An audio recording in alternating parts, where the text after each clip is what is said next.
പണം, ഇവർ പൂഴ്ത്തി വെച്ചിരിക്കുന്ന പണം എടുത്ത് പാവപ്പെട്ട ആളുകൾക്ക് വിതരണം നടത്തുക എന്നുള്ളതാണ്. നമ്മുടെ കായംകുളം കൊച്ചുണ്ണി ആലോചിച്ച പരിപാടി തന്നെ.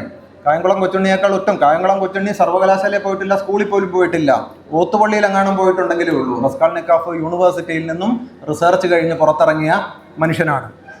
ഈ റസ്കാൾനിക്കോഫ് അവരെ ഗൂഢാലോചന നടത്തി കൊല്ലാൻ ആലോചിച്ചു, പക്ഷേ കൊല്ലണ്ട എന്ന് തീരുമാനിച്ചു. പിന്നീട് ദസ്തയേവ്സ്കിയുടെ നോവൽ വായിച്ചിട്ടുള്ളവർക്കറിയാം, 3 അധ്യായങ്ങളിലായിട്ട് ഇദ്ദേഹം 3 വ്യത്യസ്തമായ അനുഭവങ്ങൾക്ക് കീഴ്പ്പെടുകയാണ്. ആ അനുഭവങ്ങൾ, ഒന്ന്, ഒരു മർമൽഡാഫ് എന്ന് പറയുന്ന ഒരു മനുഷ്യനുമായിട്ട് അദ്ദേഹം പരിചയപ്പെടുന്നു. അദ്ദേഹം പട്ടിണിയും ദാരിദ്ര്യവും ഏറ്റവും താഴേക്കിടയിലുള്ള ഒരു ക്ലർക്ക് പണിയും കൊണ്ട് വലഞ്ഞ് മദ്യപാനിയായി നശിച്ച് കുടുംബം നോക്കാൻ പറ്റാതെ അയാൾ വഴിയിൽ വെച്ച് കുതിരവണ്ടി കയറി, ഒരു പ്രഭു ഓടിച്ചു പോയ കുതിരവണ്ടി കയറി. പ്രഭുവിൻ്റെ കുഴപ്പമല്ല, ഇയാൾ മദ്യവെച്ചിട്ട് വഴിയിൽ വട്ടം ചാടിയതാണ്. ആ കുതിരവണ്ടി കയറിയിട്ട്, നമ്മുടെ ബസ്സോ കാറോ ഒക്കെ ആയിരുന്നെങ്കിൽ കുറച്ചുകൂടെ എളുപ്പമുണ്ട്, നിർത്താൻ പറ്റും. പക്ഷെ കുതിരവണ്ടി അങ്ങനെ നിർത്താൻ പറ്റില്ല. കുതിരവണ്ടി കയറി മർമൽഡാഫ് മരിച്ചുപോയി. ഈ മൃതദേഹവും കൊണ്ട് അദ്ദേഹം അവരുടെ വീട്ടിൽ ചെന്നതാണ്. അവിടെ വെച്ച് രണ്ടാമത്തെ കാഴ്ച നേരിടുന്നു.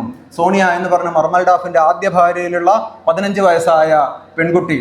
രണ്ടാം ഭാര്യ കാസരോഗിയാണ്. അവരുടെ മക്കൾ, ചെറിയ കുഞ്ഞുങ്ങൾ ആ വീട്ടിൽ ഉണ്ട്. അവർ വിശന്ന് കരയുകയാണ്. അങ്ങനെ കരയുമ്പോൾ ഈ മൂത്ത സ്ത്രീ, ഈ ഭാര്യ, രണ്ടാം ഭാര്യ ഈ സോണിയോട് പറയുന്നുണ്ട്, എവിടെങ്കിലും പോയി എന്തെങ്കിലും ജോലി ചെയ്ത് എന്തെങ്കിലും പൈസ കൊണ്ടുപോവാ, ഈ കുഞ്ഞുങ്ങൾ പട്ടിണി കിടക്കുന്ന നീ കാണുന്നില്ലേ എന്ന് ചോദിക്കും. അങ്ങനെ പരിശുദ്ധയായ സോണിയ ആ വീട്ടിൽ നിന്ന് ഇറങ്ങി ആ പാതിരാത്രിയിൽ പുറത്തേക്ക് പോവുകയാണ്. ഇതിന് റസ്കാൾനിക്കോഫ് സാക്ഷ്യം വഹിക്കുന്നു.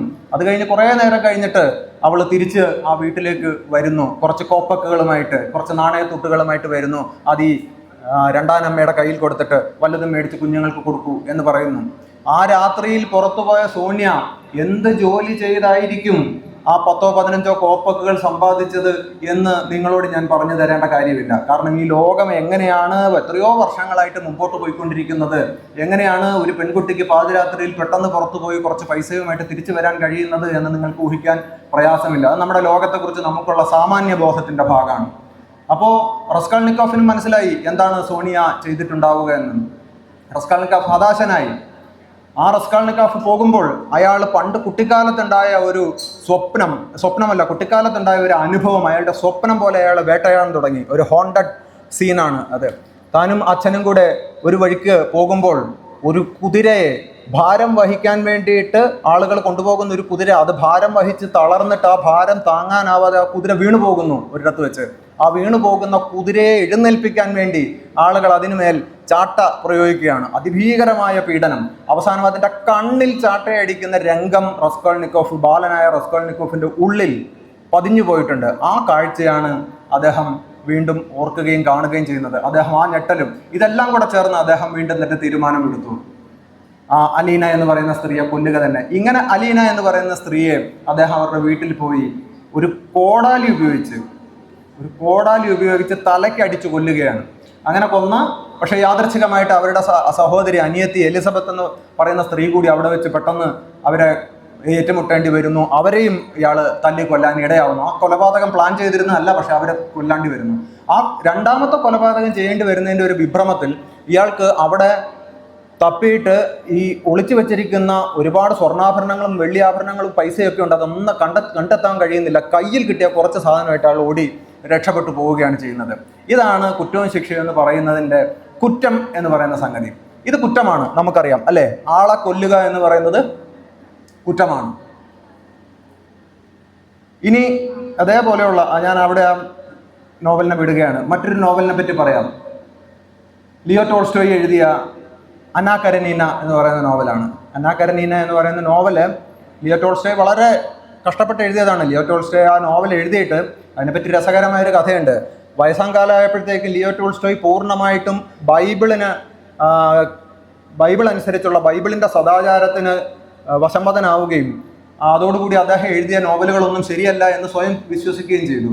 അങ്ങനെ അദ്ദേഹം ഫാദർ സെർജിയസ് പോലെയുള്ള, അതല്ലെങ്കിൽ റിസറക്ഷൻ പോലെയുള്ള നോവലുകൾ എഴുതുകയും ചെയ്തു. അപ്പോൾ ഒരു ദിവസം വയസ്സായ ടോൾസ്റ്റോയ് ഇറങ്ങി ഇങ്ങനെ പോകുമ്പോഴത്തേക്ക് അയാളുടെ കൊച്ചുമോള് അവിടെ ഇരുന്ന് അന്നാ കരനീന എടുത്ത് വായിക്കുകയായിരുന്നു. ഉടനെ ഇദ്ദേഹം അവളോട് ദേഷ്യപ്പെട്ടു എന്നാണ് പറയുന്നത്. പക്ഷെ ആ ചീത്ത പുസ്തകം കളഞ്ഞിട്ട് വേറെ വല്ല നല്ല പുസ്തകം പോയി വായിക്കൂ എന്നാണ് പറഞ്ഞത്. എന്താണ് ഈ ചീത്ത പുസ്തകം കളയാൻ കൊച്ചുമോളോട് മുത്തച്ഛനായ ടോൾസ്റ്റോയ് പറയാൻ കാര്യം?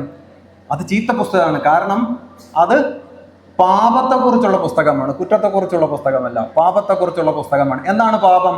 അന്നാ കരനീന എന്ന സത്യക്രിസ്ത്യാനി ആയിട്ടുള്ള വിവാഹിതയായിട്ടുള്ള സ്ത്രീ, കത്തോലിക്കയായിട്ടുള്ള ആ സ്ത്രീ അവരുടെ ഭർത്താവിനെ ഉപേക്ഷിച്ച് വ്രോൺസ്കി എന്ന് പറയുന്ന കാമുകനെ സ്വീകരിക്കാൻ തീരുമാനിക്കുകയും സഭ ഒന്നടങ്കം അതിനെ എതിർക്കുകയും ഒക്കെ ചെയ്തിട്ട് സഭ സമ്മതിച്ചില്ലെങ്കിൽ അവർക്ക് വിവാഹമോചനം കിട്ടുകയില്ല. അപ്പോഴും വിവാഹമോചനം നേടാതെ തന്നെ അന്നാ കരനീന വ്രോൺസ്കിയുമായിട്ട് വിദേശ സഞ്ചാരം വരെ നടത്തുന്നുണ്ട്, വിദേശ പര്യടനം വരെ നടത്തുന്നുണ്ട്. അതെല്ലാം വിവാഹ വിരുദ്ധമായിട്ടുള്ള പ്രവർത്തനങ്ങളാണ്. വിവാഹത്തിന് പുറത്തുള്ള, നമ്മൾ പറയല്ലേ അവിഹിത ബന്ധം എന്ന് പറയുമല്ലോ, അവിഹിത ബന്ധമാണ് ഇത്. വ്രോൺസ്കിക്ക് ഇയാളുടെ ഭർത്താവ് അലക്സിക്ക് അറിയാം. അലക്സി അതിന് സമ്മതിച്ചിരിക്കുകയാണ്. സാരമല്ല, നിങ്ങൾ പോയിക്കോളൂ, അത് സമ്മതിച്ചിരിക്കുന്നു. പക്ഷേ വിവാഹ ബന്ധം ഏർപ്പെടുത്താൻ അലക്സി സമ്മതിക്കുന്നില്ല. അന്ത്യത്തിലാണ് വിവാഹമോചനത്തിന് ഒരു സമ്മതം അലക്സി പറയുന്നത്. പക്ഷേ അവരുടെ ജീവിതം പരാജയപ്പെടുകയും അന്നാ കരനീന, നിങ്ങളിൽ ഒരുപക്ഷെ ചിലർക്കെങ്കിലും അറിയാം, അന്നാ കരനീന ഒരു തീവണ്ടിക്ക് മുന്നിൽ ചാടി ആത്മഹത്യ ചെയ്യുകയുമാണ് ചെയ്തത്. ഒരുപക്ഷെ സാഹിത്യ ചരിത്രത്തിലെ ആദ്യത്തെ തീവണ്ടിക്ക് മുന്നിൽ ചാടിയുള്ള ആത്മഹത്യയായിരിക്കും അന്നാ കരനീനയുടേത്. അത് എഴുതാൻ ഒരു പ്രചോദനം എന്ന് പറയുന്നത്, ഈ നോവൽ എഴുതാനുള്ള പ്രചോദനം തന്നെ ടോൾസ്റ്റോയ് എവിടെയൊക്കെ സഞ്ചരിക്കുമ്പോൾ തീവണ്ടി ആഫീസിൽ ടിക്കറ്റ് എടുത്തിട്ട് തീവണ്ടി കാത്തു നിൽക്കുമ്പോൾ പൊടുന്നനെ ഒരു ബഹളം കേട്ടു, ഏതോ ഒരു സ്ത്രീ തീവണ്ടിക്ക് മുന്നിൽ ചാടി ആത്മഹത്യ ചെയ്തു എന്ന് പറയുന്നത് കേട്ടപ്പോൾ ടോൾസ്റ്റോയും പോയി നോക്കി. കാഴ്ച കണ്ടില്ല, ഒരു പാവാടത്തുമ്പ് മാത്രമേ കണ്ടുള്ളൂ. ടോൾസ്റ്റോയ് പെട്ടെന്ന് പിന്തിരിഞ്ഞു. പക്ഷേ ഈ കാഴ്ച അദ്ദേഹത്തിൻ്റെ മനസ്സിൽ തറഞ്ഞു കിടന്നിരുന്നു. ഈ കാഴ്ചയാണ് അദ്ദേഹം പിന്നീട് ഈ നോവലായിട്ട് വികസിപ്പിച്ചെഴുതിയത് എന്ന് പറയുന്നുണ്ട്. അപ്പോൾ ഞാൻ സിദ്ധാന്തമൊന്നും പറഞ്ഞില്ല, പറയാൻ എനിക്കറിയുകയുമില്ല. ഞാൻ ആകെ പറഞ്ഞത് ഒരു എഴുത്തുകാരൻ്റെതായ രീതിയിൽ കുറ്റം എന്ന് പറയുന്നത് എന്താണെന്നും പാപം എന്ന് പറയുന്നത് എന്താണെന്നും വിശദീകരിക്കാനാണ് ശ്രമിച്ചത്. ഈ കുറ്റവും പാപവും തമ്മിലുള്ള ഈ വ്യത്യാസം നമ്മുടെ ആധുനിക സമൂഹവും മതസമൂഹവും തമ്മിലുള്ള വ്യത്യാസമാണെന്ന് വേണമെങ്കിൽ പറയാം. ഞാൻ ചിലപ്പോൾ ക്ലാസ്സിൽ എൻ്റെ പിള്ളേരോട് പറയാറുണ്ട്, നമ്മൾ ആധുനിക സമൂഹം നമ്മളെ ഒരു വ്യക്തിയായിട്ട് കാണുന്നു. പക്ഷേ മതസമൂഹമോ, നിങ്ങളിൽ മിക്കവാറും എല്ലാവരും തന്നെ മതവിശ്വാസികളും വിശ്വാസിനികളും ആയിരിക്കുമെന്ന് എനിക്കറിയാം. അതിലെനിക്ക് യാതൊരു തർക്കവും വിരോധവുമില്ല.